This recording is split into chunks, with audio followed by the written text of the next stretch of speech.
In the race to have the best phones, Google has heavily leaned on AI features to help distinguish the last two generations of Pixel phones from everything else. So far, that bet has paid off big time as the company's set of AI features have been able to stave off its closest competitors in Galaxy AI and Apple Intelligence.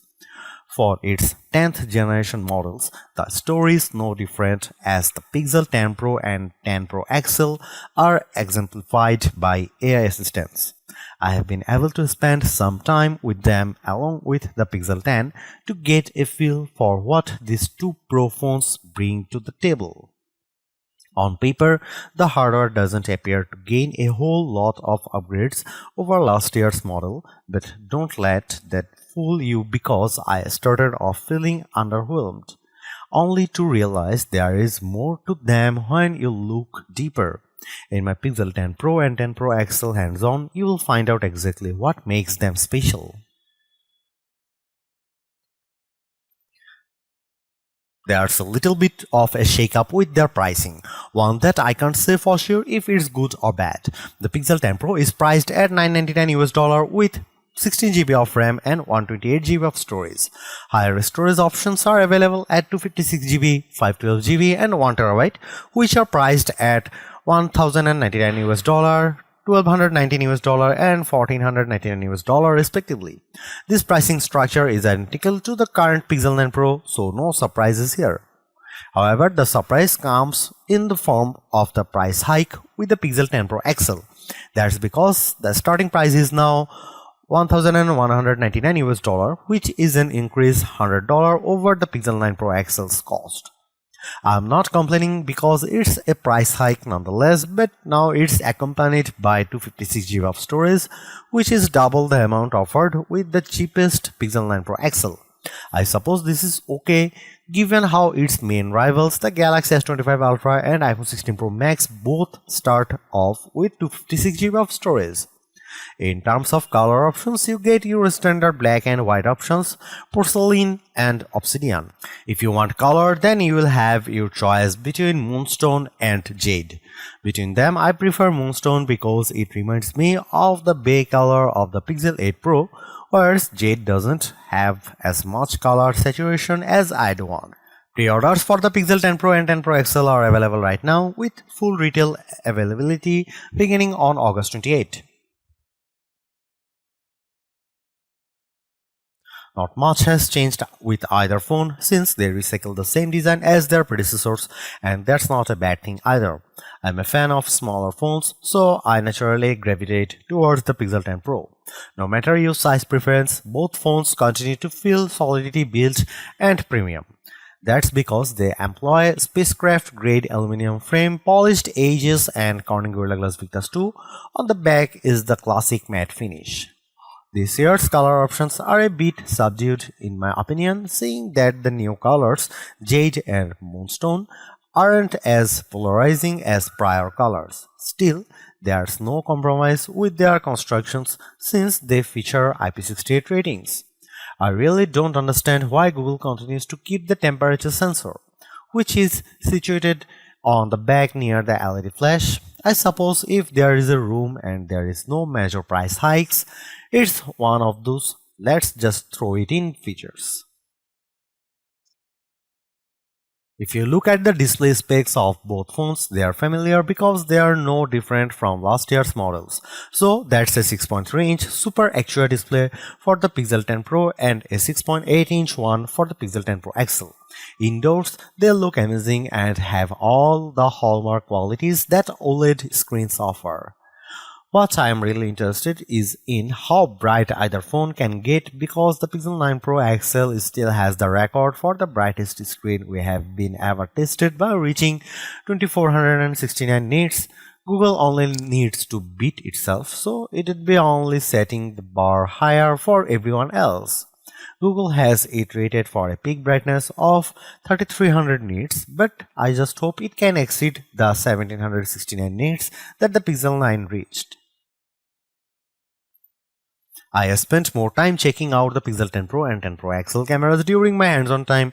First of all, you should know that the triple camera system on both phones are identical to one another.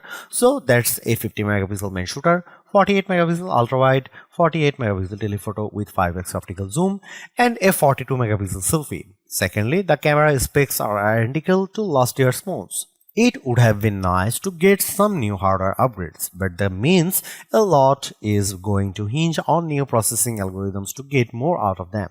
Google mentions there's improved low light capabilities with both phones, including shooting and video with their updated video boost features, but I'll be the judge of that once they are properly tested. The most appealing aspects of the Pixel 10 Pro and 10 Pro XL cameras is how they'll heavily lean on more AI features. I got to try many of them and let me tell you, they are impressive. Google Pixel 10 Pro and 10 Pro XL adds ProRes Zoom. This one is exclusive to the Pixel 10 Pro and 10 Pro XL, which uses AI to process photos using generative AI models to enhance them. From the other side of the room, I used the 48 megapixel 5x telephoto zoom camera with the Pixel 10 Pro XL to capture an Android figurine that looked super soft and noisy through the camera app, but ProRes Zoom kicks in to process the image and adds more detail to the shot. The side-by-side comparison looks impressive as the ProRes Zoom enhanced shot came out substantially better. I also briefly tried out Camera Coach, which is a Gemini-powered feature that guides me to take better photos through on-screen instructions through the camera app. This one's promising because it can make you take better photos, but I'm curious to see how well it works with more situations. As much as I love Best take on Pixel, the issue I have with it is that I have to constantly take several photos to make it effective at swiping face out. Well, I'm thrilled that Google solves the problem with Auto Best Take, which now works with only a single capture. That's because it's using AI to analyze faces to generate options I can switch out after taking the shot. I tried it out with the Pixel 10 Pro Fold, but it works just the same on the rest of the Pixel 10 lineup. While ProRes Zoom is impressive, I think Edit with Ask Photos will be more of a revolutionary feature. It takes the generative AI capabilities of its Reimagine feature, but now makes it much easier to edit photos by just typing in your descriptions. I was able to transform my collared shirt into a plaid blazer, which I think looked convincing. There is more pressure than ever before with the Tensor G5 that's powering both phones. This is because prior Tensor chips have underperformed compared to its rivals, but this TSMC made chip is made using a 3nm manufacturing process, which Google says offers 60% better TPU performance and 34% faster CPU performance. So far, the Pixel 10 Pro and 10 Pro XL feel super responsive, just navigating around the interface. Apps open fast and every actions feel instant, but this isn't new since all Pixels I have reviewed have the same qualities. The area where Google's Tensor chips underperformed have been around benchmark scores, which still have a lot of importance.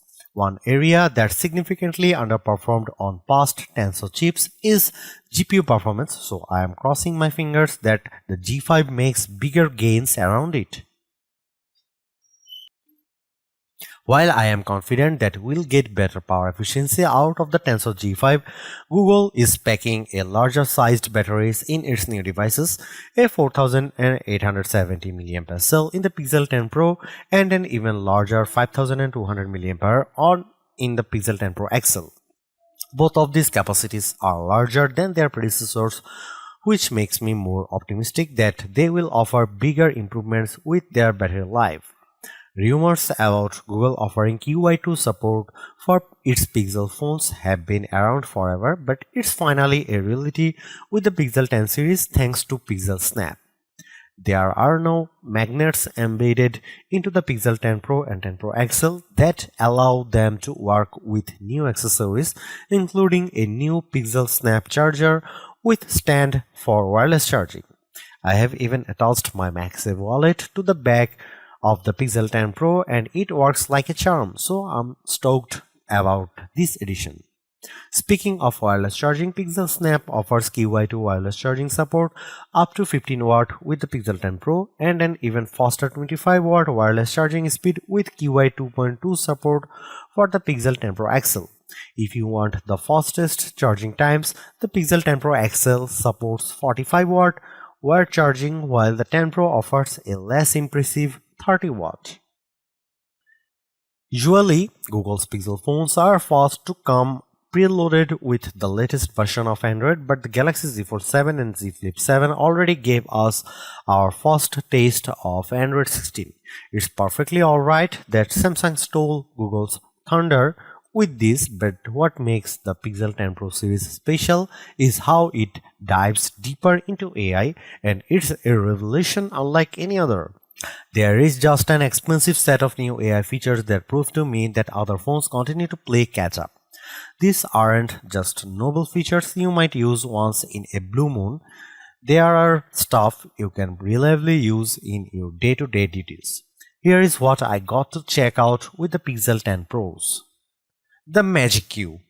This is the assistant I have always wanted because Magic Queue doesn't just work behind the scene at understanding your routines on the phone. What makes it special is that it takes the extra step of making proactive actions based on the context of what you are doing on the phone. The best example of this was a phone call to an airline with the Pixel 10 Pro XL knowing what's going on and proceeds to pull up the flight details during the phone call.